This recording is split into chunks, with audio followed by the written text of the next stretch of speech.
하나님 말씀은 로마서 1장 1절에서 7절입니다. 로마서 1장 1절에서 7절을 함께 읽겠습니다. 시작. 예수 그리스도의 종 바울은 사도로 부르심을 받아 하나님의 복음을 위하여 택정함을 입었으니 이 복음은 하나님이 선지자들로 말미암아 그의 아들에 관하여 성경에 미리 약속하신 것이라. 이 아들로 말하면 육신으로는 다윗의 혈통에서 나셨고 성결의 영으로는 죽은 가운데서 부활하여 능력으로 하나님의 아들로 인정되셨으니 곧 우리 주 예수 그리스도시니라. 그로 말미암아 우리가 은혜와 사도의 직분을 받아 그 이름을 위하여 모든 이방인 중에서 믿어 순종케 하나니 너희도 그들 중에 있어 예수 그리스도의 것으로 부르심을 입은 자니라. 로마에 있어 하나님의 사랑하심을 입고 성도로 부르심을 입은 모든 자에게 하나님 우리 아버지와 주 예수 그리스도로조차 은혜와 평강이 있기를 원하노라. 아멘. 하나님의 복음이라는 제목으로 말씀을 나누겠습니다.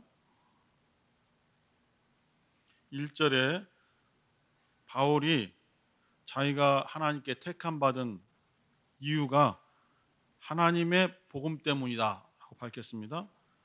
하나님의 복음을 위하여 택정함을 입었다. 이렇게 이제 자기가 사도로서 부름받은 비전, 어떤 목적에 대해서 밝히고 있습니다.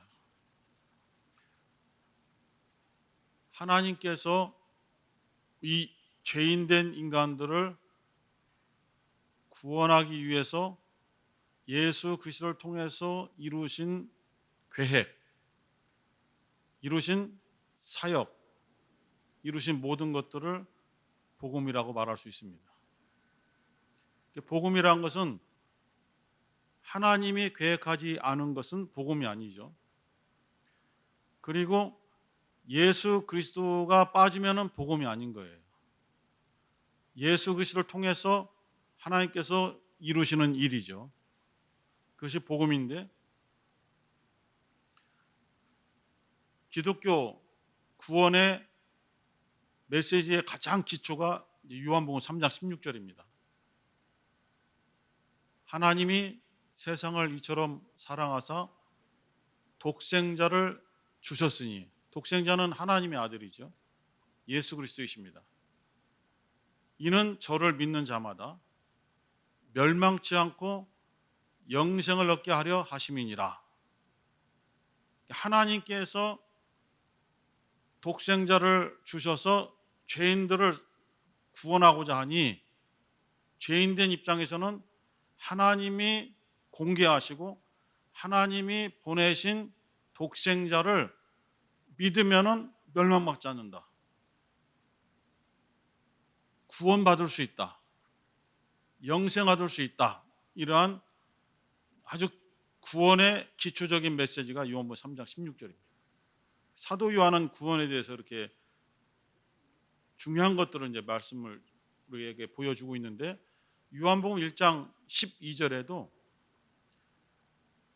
영접하는 자, 하나님의 아들이죠. 하나님 보내신 독생자를 영접은 환영하고 기쁘고 즐거운 마음으로, 정말 자원하는 마음으로 자기의 마음의 문을 열고 모셔 드리는 것이 영접이잖아요. 억지로 믿는 것은 영접이 아니거든요. 그래서 영접하는 자, 하나님의 아들을 기쁨으로 맞이하는 자, 곧 그 이름을 믿는 자들에게는, 예수 이름이죠. 예수 이름을 믿는 것, 그것이 영접하는 것이다. 하나님의 독생자를, 하나님의 아들을 영접하는 것이다. 그것을 하나님의 아들의 이름인 예수 이름을 믿는 것이다. 이렇게 동일시했어요. 그래서 그 이름을 믿는 자들에게는 하나님의 자녀가 되는 권세를 주셨으니, 하나님의 자녀가 된다는 것은 구원이죠. 죄인, 멸망받을 자에서 하나님의 자녀가 되는 것은 하나님의 독생자를 영접하는 것이죠.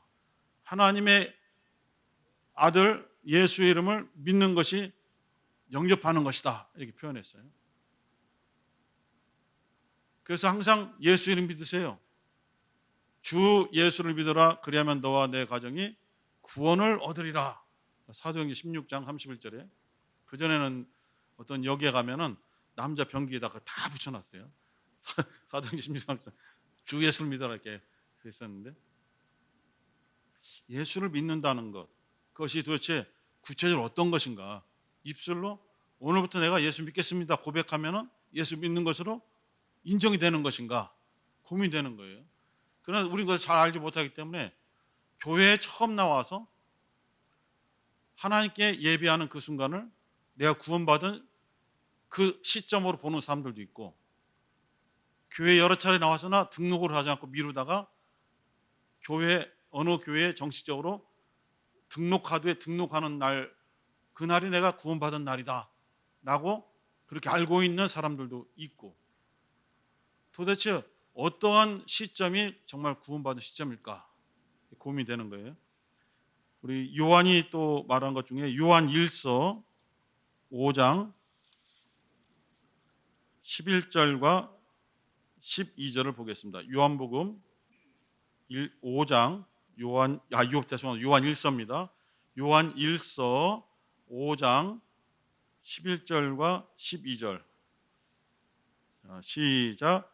또 증거는 이것이니 하나님이 우리에게 영생을 주신 것과 이 생명이 그의 아들 안에 있는 그것이니라. 아들이 있는 자에게는 생명이 있고 하나님의 아들이 없는 자에게는 생명이 없느니라. 이렇게 표현했어요. 하나님께서 우리를 죄 가운데서 구원하여 주셔서 영생을 주시는데, 구체적인 방법이 뭐냐? 하나님은 그 우리가 소유해야 될 영생을 어디 장수해 두신 것이 아니에요. 하나님의 아들 예수 그리스도 안에 그 생명을 주신 거예요. 보니까 11절에 보니까 이 생명이 영생, 이 생명이 그의 아들 안에 있는 것이니라. 하나님의 아들 안에, 그 아들 안에 우리가 구원받고 영생할 수 있는 그 생명을 아들 안에 두셨다는 거예요. 그래서 우리가 죄인에서 구원받아 영생을 얻으려면은 하나님의 아들 예수 그리스도 안에 있는 그 생명을 우리가 소유해야만 되는 거예요. 겉에서 아무리 예수를 믿습니다 해도 예수 안에 있는 생명이 내 영혼 안에 들어오지 않으면은 생명이 없는 자다 이렇게 표현하고 있어요. 12절에. 아들이 있는 자에게는 생명이 있고, 아들이 있다는 건 뭐예요? 아들 안에 있는 생명이 내 안에 들어온 거죠. 그러면 예수 그리스도 아들 안에 있는 생명만 뽑아낼 수 있느냐? 뽑아낼 수 없다는 거죠. 그 생명은 예수와 딱 하나가 된 것이니까. 그래서 예수 안에 있는 생명을 내가 얻어야 되는데, 그 생명을 어떻게 얻어야 되느냐? 그 생명을 포함하고 있는 예수 그리스도 자체를 영접해 드려야 된다는 거죠. 예수 그리스도를 모셔 드려야만 예수 그리스도 안에 있는 영원한 생명, 아버지께서 그것에 두셨어요. 그 생명을 내 안에 모셔 드릴 수 있으므로 그때부터 내게 영생이 시작되는 것이죠. 예수를 영접해야 돼요. 그런데 잘 모르잖아요. 어떻게 하는 것이 영접하는 것인지 모르잖아요. 그래서 우리가 좀 눈에 보이는 면으로 또는 표시가 나게 알 수 있도록 방법을 주신 것이 예수 이름을 믿는 것이다 라고 표현한 거예요. 요한복음 1장 12절에서 영접하는 자와 곧 요한일서 5장 11절에 하나님의 생명을 가진 아들을 우리가 모셔드리는 것을 어떻게 우리가 표현해야 되는가? 요한복음 1장 12절에 그 이름을 믿는 자, 그 이름을 믿는 것이다 이렇게 표현한 거예요. 사도행전 4장 12절 보겠습니다. 사도행전 4장 12절. 사도행전 4장 12절 시작. 다른 이로서는 구원을 얻을 수 없나니 천하 인간의 구원을 얻을 만한 다른 이름을 우리에게 주실 일이 없음이니라 하였더라. 다른 이로서는 구원을 얻을 수 없다. 왜냐하면은 우리가 구원 얻을 수 있는 생명이 예수 그리스도 한 분에게만 있어요. 어떠한 선지자들에게도 우리가 구원 얻을 수 있는 생명이 그 선지자 안에는 없어요. 아무리 능력 있고 아무리 훌륭한 또 위대한 여러 종교를 창시한 종교 창시자랄지라도 그 안에는, 그 사람들 안에는 우리가 구원받아야 되는 그 생명이 없어요. 예수 그리스도 안에만 우리가 구원 얻을 수 있는 생명이 있는 거예요. 그래서 예수 그리스도 이외에 어떠한 다른 사람의 이름도 우리를 구원에 이르게 할 수 없다라고 사도행전 4장 12절에서 말씀을 주고 있는 겁니다. 다시 요한복음 5장 24절, 요한복음 5장 24절을 함께 읽겠습니다. 요한복음 5장 24절 시작. 내가 진실로 진실로 너에게 이르노니 내 말을 듣고 또 나 보내신 이를 믿는 자는 영생을 얻었고 심판에 이르지 아니하나니 사망에서 생명으로 옮겼느니라. 내 말을 듣고 나 보내신 이를 믿는 자는, 예수를 보내신 분이 누굽니까? 하나님이시죠. 하나님 아버지십니다. 그를 어떻게 믿어요? 하나님 아버지를 어떻게 믿어요? 보이지도 아니하고 사람들이 접근할 수도 없고 가까이 갈 수도 없고 어떻게 해야만 하나님을 만날 수 있는지 방법조차 모르는데 어떻게 하나님을 믿어요? 믿을 수 없죠.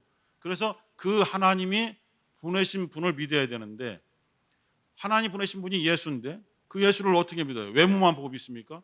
예수께서는 내가 지금 하는 말을 믿어라 이거예요. 내가 하는 말을 믿어라. 24절에 내 말을 듣고 믿어라. 내 말을 들으면은 너희들이 나를 통해서 나를 보내신 하나님을 믿을 수 있다. 이렇게 보는 거예요.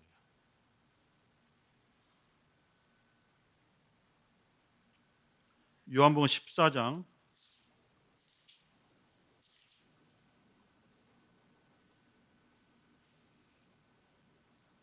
9절, 우리가 잘 아는 것이잖아요. 9절부터 11절까지 시작. 예수께서 가라사대 빌립아 내가 이렇게 오래 너희와 함께 있으되 네가 나를 알지 못하느냐? 나를 본 자는 아버지를 보았거늘 어찌하여 아버지를 보이라 하느냐? 나는 아버지 안에 있고 아버지는 내 안에 계신 것을 내가 믿지 아니하느냐?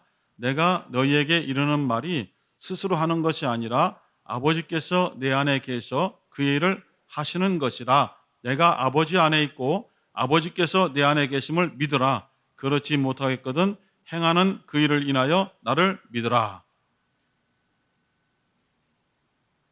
사도 빌립이 어떻게 우리가 아버지를 볼 수 있고 아버지를 알 수 있으며 아버지를 어떻게 믿을 수 있습니까? 예수께서는 너 하나님을 보기 위해서, 하나님을 믿기 위해서, 하나님 알기 위해서는 나를 보고 나를 믿고 나를 알면 된다. 왜냐하면 내 안에 아버지께서 계셔.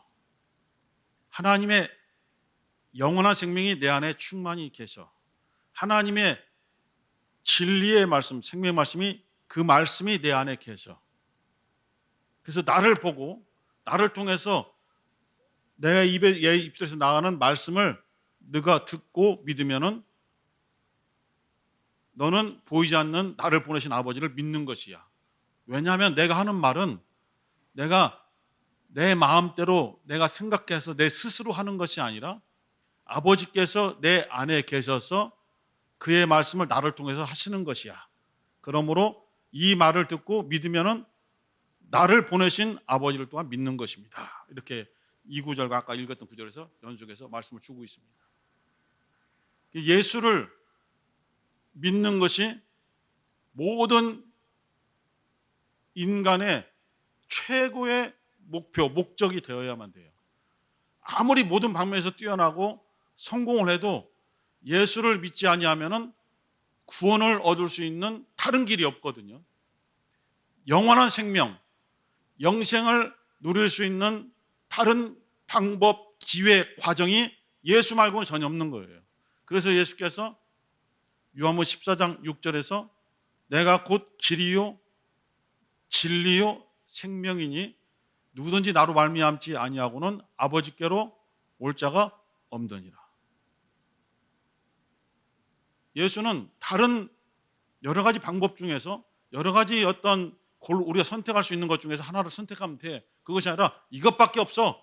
항상 예수는 이것밖에 없어. 내 말을 듣고 믿어야만 돼. 나를 믿어야만 돼. 내 이름을 믿어야만 돼. 딱 한 길. 내가 곧 길이야. 나 외에 다른 길이 없어. 이것을 계속해서 우리에게 가르쳐 주고 계시는 거예요. 그래서 바울이 주장하는 하나님의 복음이라는 것은 뭐냐? 우리를 죄 가운데서 구원해 주시려고 하나님은 사랑하는 독생자를 보내셔서 그를 통해서 우리의 죄를 대신 짊어지게 하시고 그 죄 때문에 저주를 받고 그 죄 때문에 채찍에 맞고 그 죄 때문에 십자가에 달려 못 박혀 피 흘려 죽으셨다. 내 죄 때문에. 그런데 예수님의 그러한 순종의 사역을 통해서 내 죄가 없어져 버렸어요. 용서받은 겁니다. 예수님의 내 죄를 갖고 저주를 받고 내 죄를 갖고 십자가에 죽으심으로써 내가 죄에서 해방된 거예요. 나를 억누르고 있던 죄가 벗겨져 버린 거예요. 아무것도 나를 억누를 것이 없는 거예요. 억압되지 않는 거예요. 자유함이죠. 이게 자유함입니다. 그 자유해졌는데 그 자유해진 것을 네가 믿겠느냐 이렇게 물어보시는 거예요. 하나님께서. 네가 예수님의 피의 희생 때문에 네가 죄 가운데서 벗어나서 자유한 자가 되었는데 이것을 네가 인정하겠느냐 물어보는 것이 바로 요한복음 3장 16절이죠. 요한복음 1장 12절이죠. 똑같은 겁니다. 이것을 받아들이겠느냐, 믿겠느냐, 인정하겠느냐. 인정하면, 믿으면 너는 멸망받지 않는다. 너는 영생 얻는다. 너는 구원받는다. 너는 더 이상 마귀의 자식이 아니라 하나님의 자녀가 된 거야 라고 선언해 주신다는 거죠. 이것이 하나님이 우리에게 주신 복음입니다. 바울이 주장하는 하나님의 복음을 위해서 자기가 택정함을 입었다고 주장한 그 하나님의 복음이 바로 예수 그리스도에 관한 것이고 예수 그리스도께서 우리를 위해서 죽으셨다는 것, 이것을 증거하고자 하는 것입니다. 로마서 1장 3절 보겠습니다. 오늘 본문 2절 먼저 보겠습니다. 로마서 1장 2절을 보면은 시작. 이 복음은 하나님이 선자들로 말미암아 그의 아들에 관하여 성경에 미리 약속하신 것이라. 바울이 말하기를 내가 전하는 하나님의 복음은 전혀 새로운 것이 아니야. 처음 너에게 말하는 것이 아니고 이미 구약시대에 옛날에 하나님이 택하여 세우신 많은 선지자를 통해서 이미 선포가 된 거야. 이 하나님의 복음은 그때부터 이미 드러나서 전해졌지만은 구약시대에는 명확하지 않고 비유적으로 선지자들 자신조차도 이것이 어떠한 뜻인지도 잘 모르고 선포를 해서 잘 모를 뿐이지만 사실은 이전부터 성경에 약속된 바입니다. 예를 들어서 창세기 3장 15절은 이미 여인의 후손이 뱀의 후손을 짓밟을 것을 예언해 놓았어요. 근데 무슨 뜻인지 그동안 몰랐을 뿐이죠. 예수께서 나타나기 전까지 그것이 무슨 의미인지를 몰랐을 뿐이죠. 아브라함이 이삭을 헌신하여 번제나서 드리려고 할 때에 여호와의 사자가 멈춰라 하면서 이렇게 아브라함아 네가 너의 독자라도 아끼지 않고 나에게 드리니 나도 내 독자를 아끼지 않고 너와 너의 자손들에게 주리라 라고 창세기 22장에서 이미 그 복음의 메시지를 약속한 것입니다. 그리고 모세도 예언하기를 훗날에 하나님께서 나와 같은 선지자 하나를 일으킬 것이다. 모세가 어떤 선지자인데요? 바로 애굽 땅에서 430년 동안 노예 생활하던 이스라엘 백성들을 하나를 추격하면 유월절 양의 피를 통해서 그들을 건져냈었잖아요. 낸 그런 지도자입니다. 홍해를 가르고 그것을 홍해 바다를 밟고 광야로 이끌어낸 그들로 육신의 메시아가 바로 모세거든요. 그들의 육신의 그리스도가 모세거든요. 나와 같은 다른 선지자 하나를 일으켜서 그를 통해서 너희들을 영생으로 하나님의 나라로 인도해 내실 것이다 라고 예언했으나 정확하게는 알지 못한 거죠. 이렇게 모세를 통해서, 아브라함을 통해서, 아담을 통해서, 그리고 구약의 유명한 많은 예언자들, 선지자를 통해서 계속해서 복음이 약속으로 선포된 것이죠. 잘 알지 못했을 뿐이죠. 그러면서 그러한 모든 비유로 은유적으로 감추었던 32,500여 가지의 예언들이 예수 그리스도가 나타났을 때 확 드러난 것이죠. 이 모든 것이 수건이 벗겨지듯이 완전하게 명확하게 드러나서 예수 그리스도에게 딱 일치됨으로 예수께서 다 이루었다라고 말씀을 하신 것이죠. 그러면서 하나님의 복음이 완성이 되어버린 거죠. 전혀 새로운 것이 아니다 했고, 3절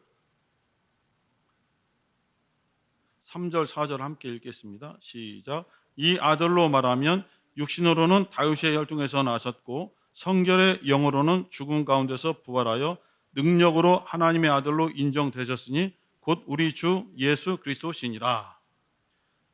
이 아들로 말하면은 너희들이 이렇게 이해를 해야 돼. 바로 육신으로 보면은 다윗의 혈통에서 나신 분이야. 여러 가지 의미가 있죠. 다윗의 혈통, 다윗의 자손이라는 것은 메시아, 그리스도라는 그런 의미가 있습니다. 예수께서 마지막 일주일을 남기시고 예루살렘 성에 어린 나귀를 타고 들어가실 때에 호산나 호산나 우리를 구원하소서, 다윗의 자손이여 우리를 구원하소서 외치기 시작합니다. 그리고 바디메오도 다윗의 자손이여 다윗의 자손이여 나를 불쌍히 여기소서라고 예수를, 사람들은 나사렛 예수라고 막 부르는데 그것은 예수를 하대하는 것이거든요. 당신은 선지자감이 아니야, 나사렛에서 무슨 선한 것이 나겠느냐 이렇게 할 정도로 나사렛 출신 예수 너는 아무것도 아니야. 하지만은 정말 그 예수를 갈급해하는 사람은 당신은 다윗의 자손입니다라고 외친 거예요. 메시아입니다. 메시아라는 것은 나를 지금 나의 열악한 환경에서 구원해 줄 수 있는 능력을 가지신 하나님이 보내신 그리스도이십니다라는 그런 믿음의 고백이거든요. 베드로가 주는 그리스도시요 살아계신 하나님의 아들입니다라는 고백이 은유적으로는 주님은 다윗 자손입니다라는 그런 고백이거든요. 그래서 다윗 자손이라는 것은 그리스도다, 메시아다 이런 의미도 갖고 있고, 그 다음에 4절에 성결의 영, 거룩한 영, 죄가 없는 영으로 봤을 때는 죽은 가운데서 부활하셨다. 당연히 죄가 없기 때문에 죽은 자 가운데서 부활하신 것이죠. 히브리서 4장 15절 한번 보시겠습니다. 히브리서 4장 15절, 히브리서 4장 15절 시작. 우리에게 있는 대제사장은 우리 연약함을 채우려 하지 아니하는 자가 아니요 모든 일에 우리와 한결같이 시험을 받은 자로 돼 죄는 없으시니라. 그가 육신으로 오셔서 할 수 있는 것이 없어 보여요. 우리랑 똑같은 연약감을 가지셨어요. 극히 제한적이고 많이 걸으면 다리가 아프시고 목이 마르셔서 우물가의 여인에게 나에게 물을 좀 달라라고 말씀도 하시고, 흔들리는 배가 얼마나 요동을 치는데 힘든데도 그 안에서 피곤하셔서 고무를 베고 주무시는 예수님의 장면도 나오고, 40일 금식했을 때는 너무너무 그 굶주림 때문에 괴로워하실 때에 마귀가 그 약점을 파고들고 시험하지만 말씀으로 물리치신 적도 있고 똑같이 한계를 느끼시는 거예요. 그래서 우리가 인간된 우리들이 이러한 우리들의 환경 속에서 열심을 내지 못하는, 주님께 대하여 열심을 내지 못하는 육체의 한계점, 환경의 연약함을 다 알고 계신다 이것입니다. 그러나 그에게는 한 가지 우리와 다른 게 뭐냐? 죄가 없으신 분이시다.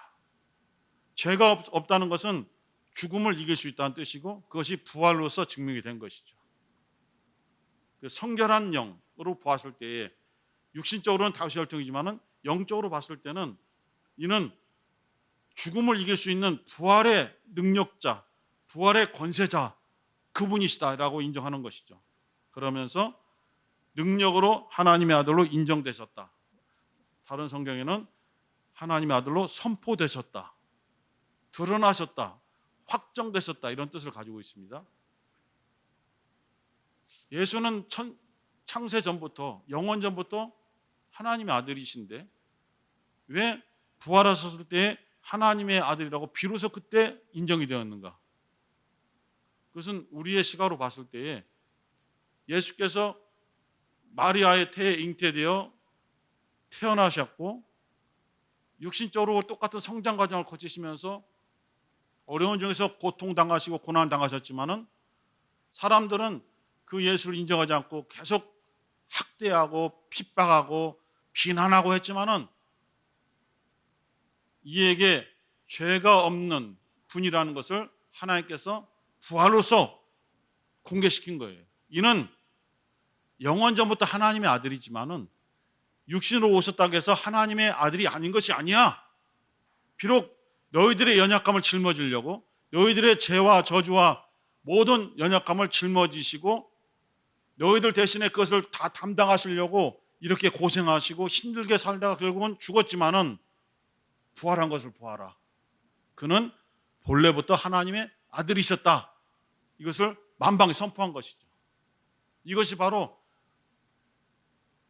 바울 그 이전에 다른 사도들, 베드로를 비롯한 다른 사도들이 사도행전에서 계속 주장하는 것. 너희들이 이 예수를 인정하지 않고 육신으로 오셨다고 너희들이 핍박하고 학대하고 천시 보고 결국 그를 빌라도의 손에 넘겨서 죽였지만은 하나님이 살리셨다는 거예요.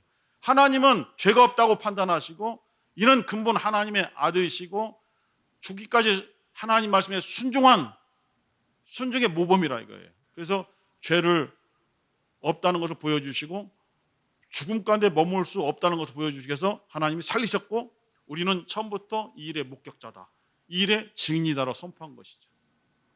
이것이 하나님의 복음이죠.